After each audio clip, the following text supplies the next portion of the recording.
This year, my goal is to get monetized on YouTube. As a blogger and a podcaster, I have some unique opportunities to leverage to be able to hit my watch time. In this video, I'll be diving into the many strategies and tactics I'll be using in order to accomplish my 4,000 watch hours. Hi, my name is Jason Scott Montoya. Last year, I generated 241 watch hours. So I need to go from 241 watch hours in 2024 to 4,000 watch hours in 2025. How am I going to do that? As a podcaster and blogger, I have some unique opportunities and leverage points to be able to accomplish my goal of getting those 4,000 watch hours. In this video, I'm going to dive into those actions as well as other things I'm planning to do in order to hit my goal.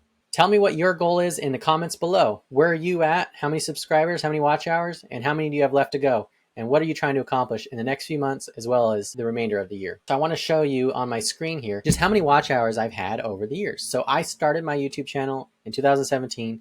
I posted a couple videos in 2018, really didn't get any watch hours then. In 2019, I got 6.31 watch hours. 2 videos were uploaded. In 2020, I got 206.29 watch hours. That was 33 new videos published. Now, I had planned on starting my podcast and publishing those to YouTube as part of that process in 2021. But when the pandemic hit, I decided to go ahead and lean in. And so that's why I produced so many videos in 2020 as compared to the 2 years prior. But that really got me going by having the podcast, not necessarily the goal of getting monetized because I hadn't thought about it at the time, but in terms of growing my podcast. In 2021, I had 133.92 watch hours. So after that blitz of episodes, I only did 23 in the year that followed. And in 2020, my most watched video of all time, an interview I did with Soriana Bravo about the collapse of Venezuela, has gotten over 1,800, I think it's like 15 or 1,600 views and has a ton of watch hours. So that was in 2020. And so that generated a lot of those watch hours. So I had a little bit of a dip because I was doing less episodes. I didn't have my best episode that year. In 2022, I had 146.74 watch hours, 16 new videos published, so even less episodes. But I had more than the year before, and I think a lot of that had to do with just I had started to build this library, and the library was generating views. I also have my blog, and on my blog, I have a page for every single episode of the podcast, and those pages generate a lot of traffic from the search engines and Google specifically. And so people land on those, they search for certain authors or certain people that I've interviewed, they find the page, and then they end up watching the video. So I was able to tap into the Evergreen angle, but I was able to sort of push it a little further. In 2023, I had 167.55 watch hours, so 22 new episodes that year, so I was picking up my pace. Also had the library to lean on. And then in 2024, really the end of 2023 and 2024, I started to get politically active. So in addition to the podcast itself, I was also doing more things on social media.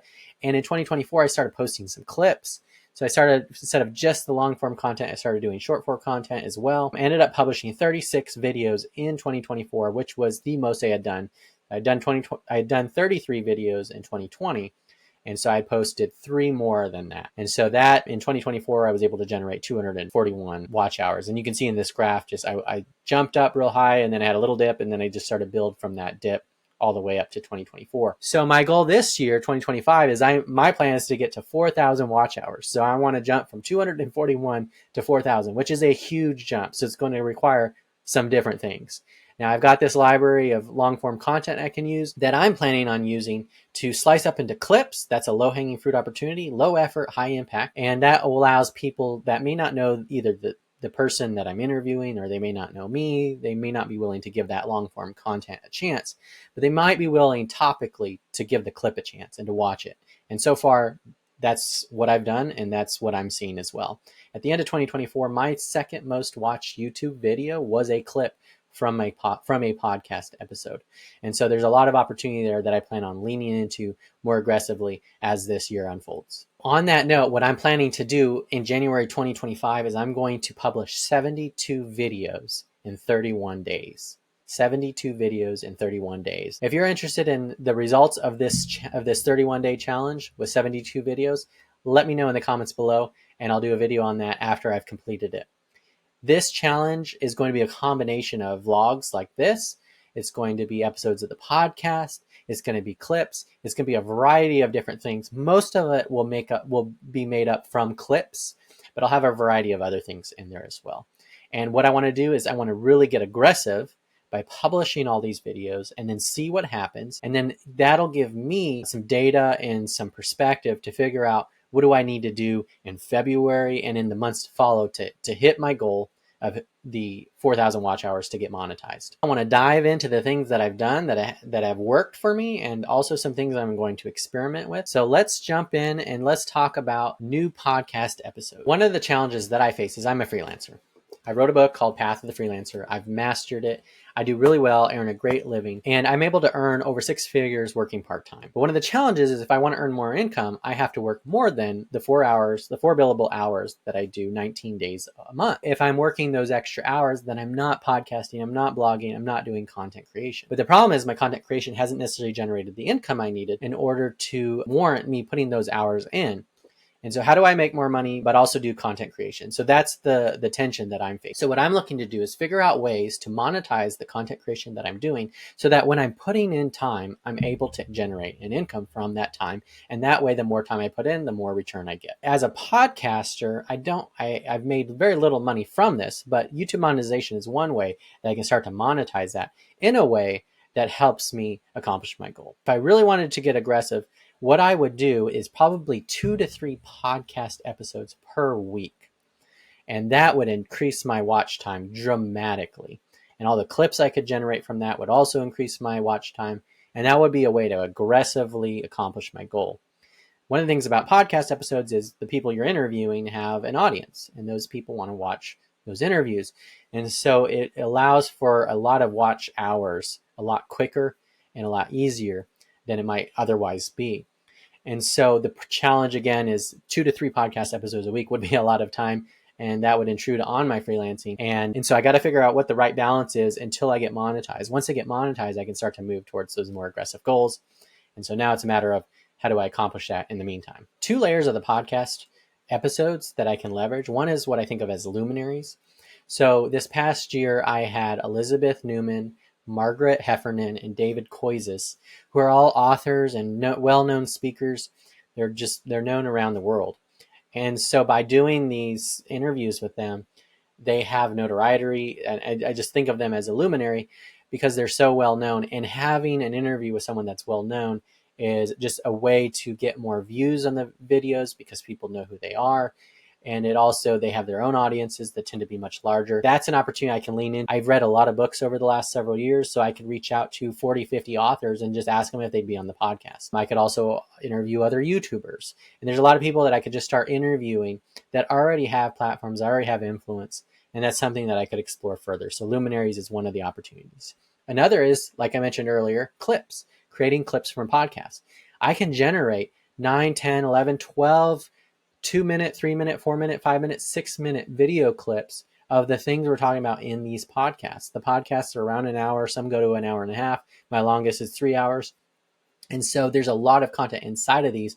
And what I'm doing is I'm looking for those nuggets inside those interviews that are standalone. So my goal of doing 72 videos in 31 days in January this year is going to be primarily made up of these clips. And I have such a vast library of great, rich content from these interviews that I'm looking forward to pulling those out, publishing them, and seeing how YouTube responds and how the audience responds to those clips. One other type of a video that I can be creating and that I've started to create are vlogs like this, where I'm talking to the camera, I'm talking to you, I'm talking about a topic, I'm diving into it, I'm explaining it, exploring it, sharing my story. This is something that actually, when I got politically active last year, I'm a Republican for Harris, and I did a video endorsing her and why I was voting for her. And this is something that I hadn't done yet. I had done the podcast episodes, but I'm talking to that person and we're going back and forth, and I've done things like that, but I haven't actually done these dedicated videos where I'm talking to you. And so doing more vlogs is something that I plan to do this year and going forward. And this will be the 4th one that I've done. So the political one was the first one. I did one on freelancing. I did one on my content marketing plan for the year. And then this one on how I'm planning to get more watch hours. One quick note about the political activism and how it relates.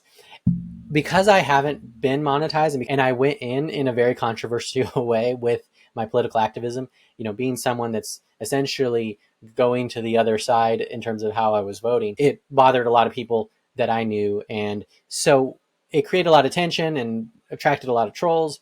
But that controversy was a great opportunity for me to work through some things.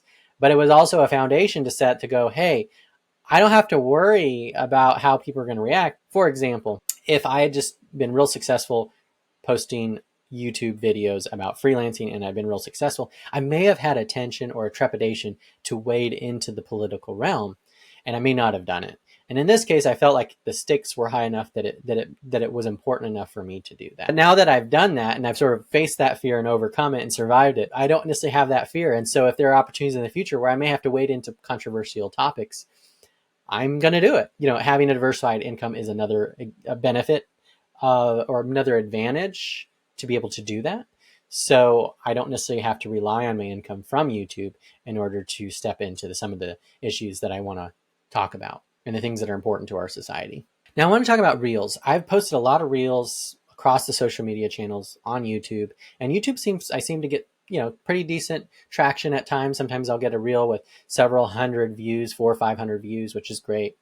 But I haven't really, because those watch hours don't actually translate towards YouTube monetization, I'm wondering whether it's worth it. And so one way it could be worth it is if I use Reels to drive traffic to the full podcast episode. So if I do 5 podcast reels and then those drive, I click the related video for the episode itself, and then people go to the video and watch it. That can generate activity. So one way I can generate watch hours through Reels. The other is subscribers. So I do also have to accomplish the threshold of 1,000 subscribers. And I've noticed YouTube Reels have a way of generating more subscribers than other things. So that's an opportunity for me, is to leverage Reels for that. But for now, I'm actually going to focus more on normal videos. And then later I'll come back in with Reels to try and shore things up or drive traffic, or if I need to sort of push things across the finish line as I get closer, then Reels might be a way to do that. Now, as a blogger, as an author, and as a podcaster, and as someone who's active on many social media channels, I have a lot of opportunities to promote my content. And so I can post YouTube videos on my website. I can embed them on my pathofthefreelancer.com website, on my social media channels. And so I have that leverage. I'm already generating a lot of traffic as a blogger to my blog posts. And so I can put videos into the blog posts that are already there, or I can create new blog posts.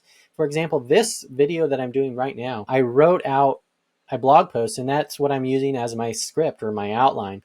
And what I'll do is I'll take this video and I'll embed it on the page. So now it's on YouTube, and YouTube might, show it to people and it does its thing. But I'm also going to try and draw traffic from the search engines. I also have my email marketing. People go to my website and they browse.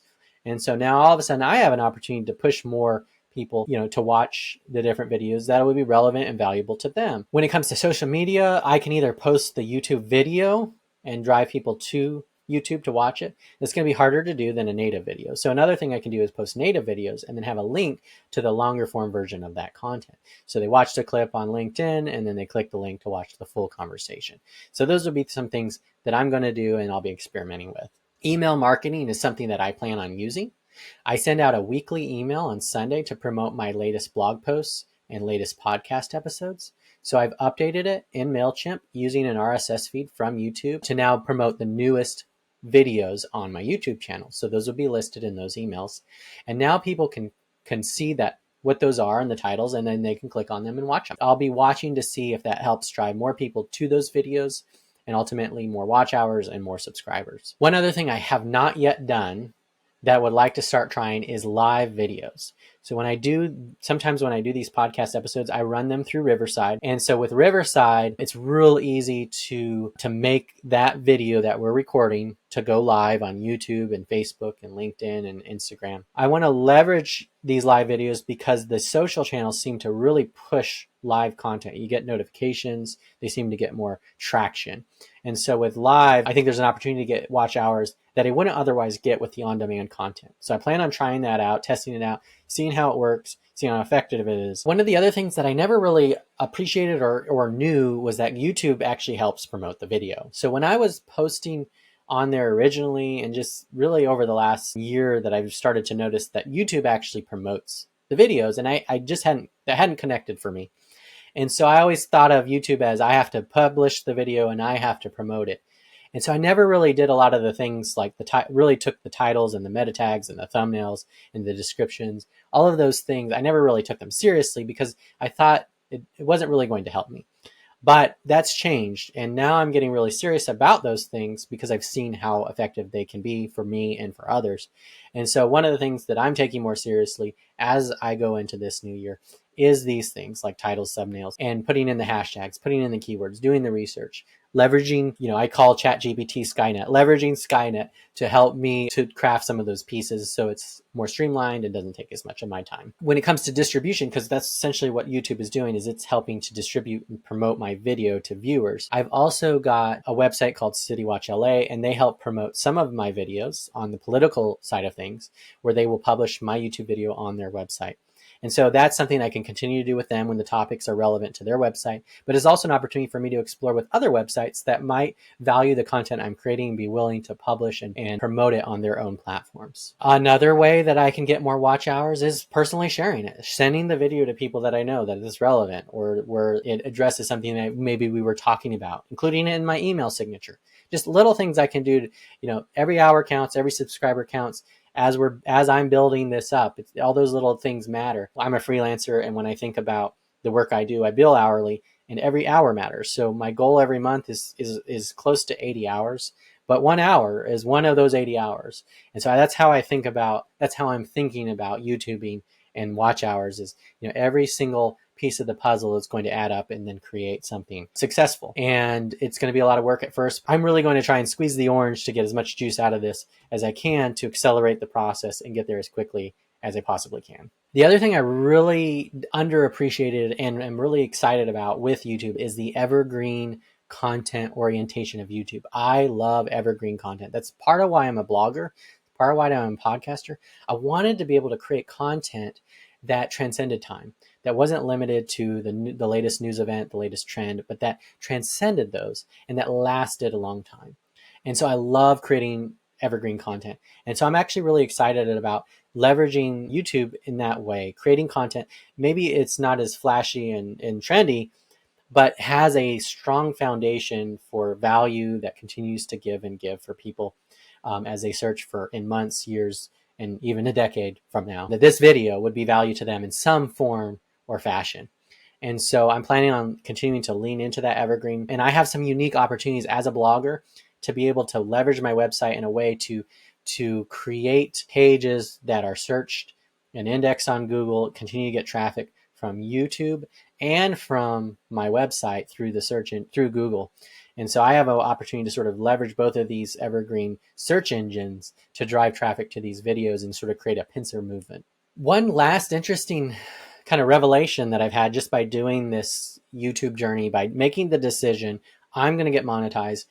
Now the question isn't whether I do it or not, because I'm going to do it. It's really a matter of how do I get there and how long it takes. It may take longer than I like, may take longer than I expect, but eventually, over time, as I persist, I will get there.